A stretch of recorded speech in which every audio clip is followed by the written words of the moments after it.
l'aventure a continué. En 2015, déjà tu as travaillé longtemps, énormément d'années, mais en 2015, c'est l'année de ton succès.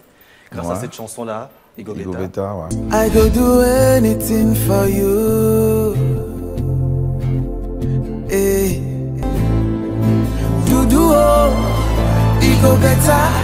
Chouchou oh, Igo Beta. Coucou oh, Igo Beta. Un travail, Mister Leo, qui a duré énormément de temps, comme je l'ai dit, plus d'une décennie. Et ce qu'il y a de particulier avec toi, c'est que tu as écrit énormément de chansons, mais que tu n'as jamais mis sur le marché. Après le succès de Igo Beta, tu as mis sur le marché énormément de titres, mais justement qui étaient tellement vieux en fait et qui étaient à la limite ridés. Pourquoi en fait ce choix? Pourquoi en fait tu as voulu à un moment donné de ta vie te réserver? Non, je ne me suis pas réservé, je suis juste un gars et j'ai ma philosophie, tu vois. Et c'est depuis que je suis jeune, mon but c'est pas d'aller vite, c'est d'aller correctement. Ça a toujours été ça ma philosophie. Ouais. Et moi je me disais, ok je chante déjà, est-ce que le but c'est de commencer à enregistrer les morceaux et sortir et puis découvrir dans le métier qu'il faut A ou B ou C. Donc moi j'ai décidé de comprendre le métier avant de me lancer dedans. Même malgré le fait que j'étais déjà pro, tu vois. Donc moi j'ai cherché, je voulais à tout prix que mon premier single soit le son qui va m'identifier. Ouais. Donc je voulais pas que les fans donnent une définition de moi. Je voulais leur donner, je voulais leur dire qui je suis à travers une chanson, surtout mon premier son. Ouais. Et Igo Beta, c'est la chanson qui m'a donné cette formule, tu vois. Mais avant de composer Igo Beta, j'avais déjà fait les CFO. Baby, depuis le jour qu'on a chat, je pense à toi toute la nuit. Faut pas ralentir, c'est vrai, I think about you all the time. Beaucoup des autres. En fait, j'ai fait CFO en 2010. C'est justement ça la particularité, Ouais. mais c'est faux, l'entend plusieurs années après. Ouais, parce que je ne me sentais pas comme si ça pourrait défendre mon premier single.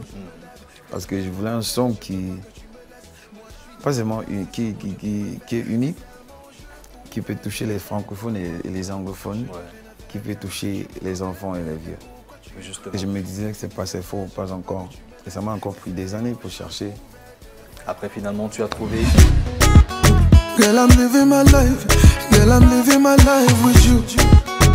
And if I go die, girl, I swear I go die for you. Et grâce à cette chanson, tu as pu être connu sur le plan national et même international. Tu as gagné énormément de trophées, on ne va pas revenir sur la liste. Alors, maintenant, ce que je vais te poser comme question, c'est, tu étais forcément avec Salatiel, toujours dans Alpha Beta Records. Et à un moment donné de ta vie, il y a ça, tu décides de sortir pour aller en solo. Qu'est-ce qui t'a motivé justement à faire ce choix-là? On me pose cette question plusieurs fois. On m'a posé cette question plusieurs fois. Je peux facilement dire, on grandit. Ouais. Tu vois, c'était, ça allait être 2 bombes atomiques dans une boîte. Tu vois que même après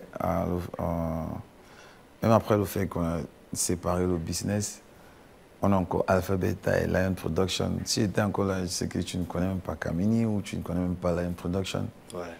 Bon, nous ne sommes pas ennemis, c'est ce que les gens essaient de demander tout le temps. Non, c'est mon pote, ça n'a jamais changé.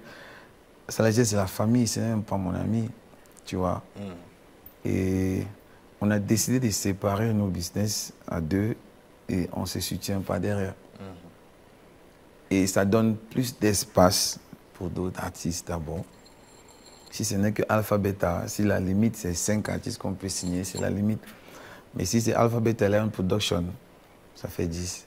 Donc pour ceux il y a plusieurs raisons. Pour ceux qui se posent donc la question sur les réseaux sociaux, il n'y a rien entre Salatiel et Mister Leo, ce sont forcément des amis.